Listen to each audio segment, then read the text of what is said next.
بسم الله الرحمن الرحيم. والنازعات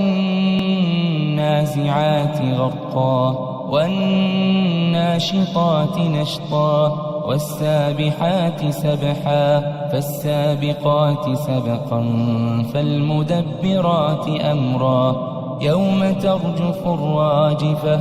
تتبعها الرادفة قلوب يومئذ واجفة أبصارها خاشعة يقولون أئنا لمردودون في الحافرة أئذا كنا عظاما نخرة قالوا تلك إذا كرة خاسرة فإنما هي زجرة واحدة فإذا هم بالساهرة هل أتاك حديث موسى إذ ناداه ربه بالوادي المقدس طوى اذهب إلى فرعون إنه طغى فقل هل لك إلى أن تزكى وأهديك إلى ربك فتخشى فأراه الآية الكبرى فكذب وعصى ثم أدبر يسعى فحشر فنادى فقال أنا ربكم الأعلى فأخذه الله نكال الآخرة والأولى إن في ذلك لعبرة لمن يخشى أأنتم أشد خلقا أم السماء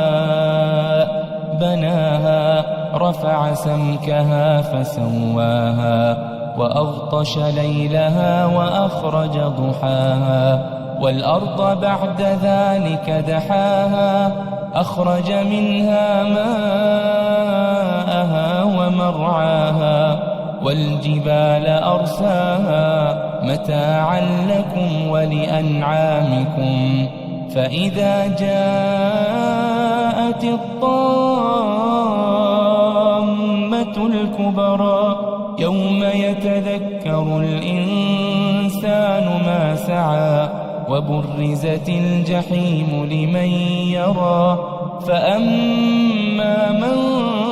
طغى وآثر الحياة الدنيا فإن الجحيم هي المأوى وأما من خاف مقام ربه ونهى النفس عن الهوى فإن الجنة هي المأوى يسألونك عن الساعة أيان مرساها فيم أنت من ذكراها إلى ربك منتهاها إنما أنت منذر من يخشاها كأنهم يوم يرونها لم يلبثوا إلا عشية أو ضحاها.